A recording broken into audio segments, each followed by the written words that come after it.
We have the best lieutenant governor in the country, and what do I mean by that? That people always wonder, what does a lieutenant governor do? Did you ever wonder that question? He works really hard in Michigan. There is no harder working lieutenant governor, and he's a really bright guy.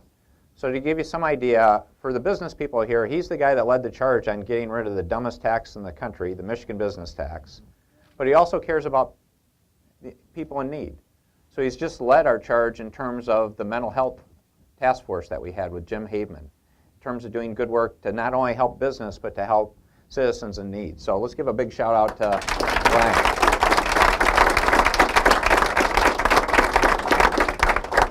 Now, Michigan. I love this state, and that's what drove me to run for governor. Actually, my family and I had a discussion about how we could give back to the state, because I'd been very fortunate in the private sector. And if you looked at Michigan back in 2009, we were broken, and we were in deep trouble. And there were career politicians, good people, but they talked about fixing Michigan. Fixing Michigan wasn't going to be enough. We needed to really reinvent how we were doing things in this state to build that bright future. And so that's where it was an honor to have the opportunity to run the first time, to say it's about doing things differently. And what do I mean by that?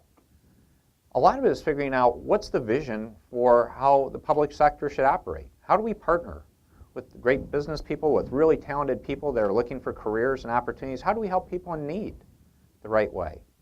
So one of the first things we did was, why does government exist? When was the last time you heard people in the public sector really talk about why they're there? And it's really simple why we're there. It's to service you, the citizens. We're there to give you efficient, effective, and accountable government. We're not there just to take and spend your money. Too often that's what it's sort of become in the public sector. It's to say, if we're going to do something, how do we make a positive impact on real people? How do we make a difference in their lives? And if we're not, we shouldn't take that dollar. So that was something fundamental. The other thing is I believe our political culture is broken in this country. We put up with stuff, we listen to stuff in politics we'd never tolerate in our family, we'd never tolerate in our business. And yet we let this stuff go on, the fighting, the arguing, the bickering. It has no value. So the other one was the concept of relentless positive action. Not blaming people, not worrying about credit, but simply solving problems. What's the solution? And to the degree there are people out there that don't agree with you, find the common ground where you do agree and do something. Because doesn't that make it better for the people you're there to serve? So that's what this has been all about doing things differently. A real focus on bringing a state that was at the bottom back. And the good part, it's working. We are the comeback state in the United States, and we should be proud of that. You look at the simple facts. 220,000 private sector jobs have been created. Personal incomes are coming up. We tied for #1 in the Great Lakes states last year. We're #7 in the nation. Our population's growing again. It was great. I love to hear about kids coming back, having the opportunity to come back to our state. That's incredible. We want to see more of that continue to go on, though. And in terms of improving things for people in need, again, one of the things that we've actually seen go down is violent crime in some of the most violent cities in America. Flint, Pontiac, Saginaw, Detroit. They were on the top 10 list. They've been there for decades. We weren't doing anything to get them off that list. We are now. Last year, for the first 10 months, Saginaw was down 16%. Pontiac and Detroit, 6 to 7%. Flint down 30%. And I know they're in a very different place than here. But isn't that something we should all be trying to help one another in terms of making our state a better place? Because as the state does well in every corner, including Detroit, we can all do better together.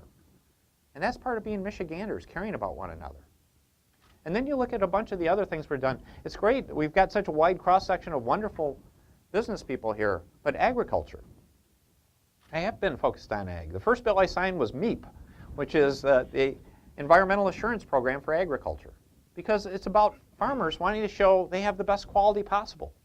And they really do care about really improving things and making things better in a voluntary, proactive basis. What a great outcome. And about how we can be that exporter for the world. And we're doing it. We're going to be after a $100 billion goal here soon. We're after that in the next year. Yep, we're after that one. And then things like Pure Michigan, one of the other first things we did. Again, that hadn't gotten consistent support. But doesn't that make common sense? I mean, aren't you proud when you see those ads? It's really cool, and it's great. what Alex is seeing is happening across the state in terms of out-of-state spending has gone up dramatically in Michigan over the last several years. So we're going to keep investing. One of the coolest things I had last year is I made a trade mission to China. I was promoting ag big time, but I was also promoting Pure Michigan. We launched Pure Michigan in China, and it's really wild to see the Pure Michigan ads in Chinese.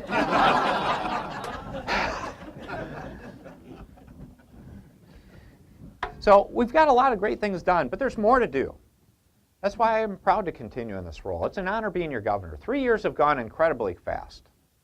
But the way I view it is, I've got 1 more year on this term. If there's a 5-year time frame to do some great things, there's absolutely incredible opportunities. I'm just going to mention a couple. One is one I hope we finish up this next year, was about early childhood education. It's something that I think is critically important, and I appreciate all the support I've gotten to say, we had kids that weren't able to go to preschool because of need. 29,000 kids. Think about that.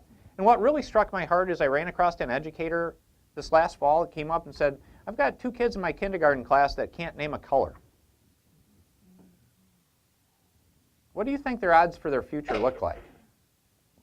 I mean, one of the metrics is measuring their ability to read in 3rd grade. If you can't name a color by kindergarten, you're not looking good for 3rd grade. Folks, you're not looking good for your career. So we need to do some things about that. So what we did last year, we got rid of about half the waiting list. In the budget we're proposing tomorrow, we're going to suggest making Michigan a no-wait state for preschool. That's something that can make a difference for decades to come. One of the other things, though, that is going to take some time, but it's already growing, is really helping talented Michigan people connect with these openings. You've heard it. We've got job openings. But in a lot of cases, people may need an additional skill set or different skills. Again, Akil, it's great, the fabulous work you're doing. I got that 57 T-Bird that you're taking good care of, so I want to make sure you get enough people to make sure that's in good shape. But an area is... Yeah, I got to get some time to get out on the road there. Is the whole career tech field. How many of us, I'm one of the older guys here, if you look around, we used to call it vo-ed. And back when I was going to high school, about half of us would leave about the middle of the day and go off to vo-ed. And some of us would stay and we'd stay in classes, others would go get trained, and we'd all come back together at the end of the day, but we all went to high school together. Nobody knew the difference, nobody cared. Everyone was proud of what we were doing. We sort of lost that in our country. We lost that here in Michigan. So we need to look at the intermediate school districts, the community colleges, and career tech opportunities. And we need to encourage parents and their kids to look at those careers. To give you another illustration, I was in another part of the state at a tool and die shop. And these guys were telling me that they have demand, and Bonnie's family's in this business too. There's probably demand for 8,000 tool and die people in Michigan. And they said, how much does a tool and die person make? An experienced one, you know, not your entry level, but yeah, $50,000, $60,000, $70,000, $80,000 a year. Isn't that a great career? So we're trying to do innovations like that. One program I'm very excited, we're starting as a pilot. It was something I brought back from Germany, was an apprenticeship model. It's called Michigan Advanced Technician Training, MAT Squared. It's at Oakland Community College and Henry Ford right now. We've got our first class going, and it's about teaching mechatronics, which are teaching people how to be successful running robotics equipment on the production floor. And those are going to be great paying jobs, folks. You can tell that. They're running multi-million-dollar pieces of equipment. But it's a case where they go into the program, they work for the company while they're in the program. It's 3 years long. They get an associate's degree paid for them. It doesn't cost them anything to get an associate's degree. At the end, if they're successful, they have a guaranteed job, and they have a work commitment for 2 years. Isn't that cool? Think about the opportunities there. And we're doing it at mechatronics. The interesting part is we've already had people come up and say there's demand for it in IT. There's demand for it in auto mechanics. There's demand for it in agriculture in terms of running the sophisticated equipment. So there's demand all across the board for this. And you've got some great things. You've got a great career tech center right here in Traverse City. If you come to my office, I'm really proud. You can come see a beautiful trout that was welded by the Career Tech Center in Traverse City. I proudly show that off. But those are the kind of programs that over the next few years, couldn't we spread to every corner of Michigan and really understand how to get back to that fundamental of we make things in Michigan, whether we manufacture it, whether we grow it, whether we think of the idea. The message we should be getting out that made in Michigan is something special around the world. That's how we helped become this great state to start with. Let's go back to those fundamentals, but let's update them for the fact technology's there, innovation goes faster, change goes faster, but we can do all that. It's happening already, but let's all join together and do it together. So that's where I'm excited to be your governor today, but I'm really honored at the opportunity to work hard for the next few years, because hopefully you can see that fire and passion. Think about what we've done in 3 years. Think about what's possible in 5 more of really making our state that special place. So it's great to be with you. I really appreciate hearing the wonderful success stories, and I hope, again, we've helped create the environment for your success. But go be successful. Go create those jobs. And go get those skill sets that allow you to come have that career. Because this isn't about simply a term in office or 2 terms in office. That's not why I'm doing this job. And this isn't about what I'm looking to get out of it. This is about saying when we're all done, as Michiganders, are we going to look back and be able to say, we created a foundation that went for the next 50 or 100 years. To say we were on the ground floor of really reinventing how we work with one another to be successful in this state. And that we can succeed, but we can look at our kids and their kids and know that they don't need to deal with a bunch of the big difficult problems we had to solve. We've solved them for them. We're taking those on. And they can just focus in on the brightest days being ahead of them. That's really exciting.